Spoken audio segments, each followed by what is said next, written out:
नमस्कार भावांनो, इंडिया केसरी मैदानामध्ये आपलं सर्वांचं स्वागत आहे. तर भावांनो, आज जायगावकरांचं ओपनचं मैदान आणि या मैदानामध्ये आपला सर्वांचा लाडका या बैलगाडीच्या शर्यत देव रुस्तम आणि द्वादशम हिंद केसरी असलेला बकासूर पळण्यासाठी गेला होता. आणि नक्कीच भावांनो, एक चांगली गाडी पळाली आणि शेवटच्या क्षणाला गाडीने निकाल प्राप्त केला. आज पायऱ्या देखील टॉपचा होता, तो म्हणजेच कंदूरचा राजा.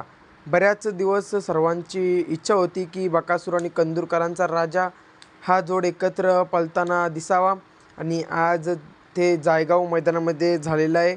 आणि बकासूर आणि कंदूर राजा गट क्रमांक 16मध्ये आपल्याला पळताना दिसायले. कडेने गाडी पळाली, कारण 1 नंबर आणि 2 नंबर तासावाले गाड्या झुपल्याच नाही.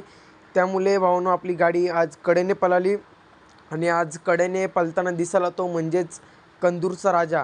आपला बकासूर आज कडेने पळताना नाही दिसाला, परंतु कंदूरचा राजा कडेने पळताना दिसाला. परंतु भावांनो, आज आपला सर्वांचा लाडका या बैलगाडीच्या शर्यत क्षेत्रातला देव रुस्तम आणि द्वादशम असलेला बकासूर आज नाराज आहे. याचं कारण काय, तर भावांनो, आज बकासूरला नीट पळायला जमलं नाही. आणि आज भावांनो, जरी निकाल प्राप्त केला असेल तरी भावांनो, सर्व प्रेक्षक खुश असतील, कारण आज आपण गटाला हार नाही बघायला मिळाली. असं विषय झालं की गाडी नीट बांधली नव्हती आणि कंदूरचा राजा आहे तो बाहेर गाडी वळत होता, परंतु आपल्या बकासूरने गाडी बाहेर जाऊन नाही दिली. आज बकासूर आपल्याला नाराज असणार आहे. आज गटपास झालेला आहे बकासूर, तरीसुद्धा नाराज आहे आपला बकासूर.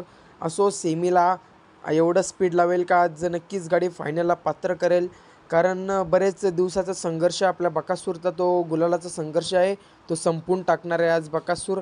कंदूर राजा देखील चांगलाच पळतोय. मागील कोरेगाव हिंद केसरी मैदानातला 4 नंबरचा मानकरी झाला होता, त्यानंतर देखील गुलाल केला होता आणि आज आपल्या देवाच्या गळ्यात पळालेला आहे. असं भावांनो, बकासूर नक्कीच सेमीला सर्वांना खुश करेल. बकासूर देखील खुश होईल, कारण सेमीला त्याला पाहिजे तसं पळायला जमेल. गटाला जमलं नाही पळायला, त्यामुळे भावांनो, नाहीतर नक्कीच अंतराने गाडी गटपात झाली असती. परंतु हसो भावांनो, बकासूरला सेमीसाठी शुभेच्छा. सेमीचे देखील अपडेट येतच राहतील आपल्या चॅनलला. जर तुम्ही आपल्या चॅनलला नवीन असाल तर चॅनलला सबस्क्राईब करायला विसरू नका. भेटूया अशाच नवीन नवीन व्हिडिओमध्ये. धन्यवाद भावांनो.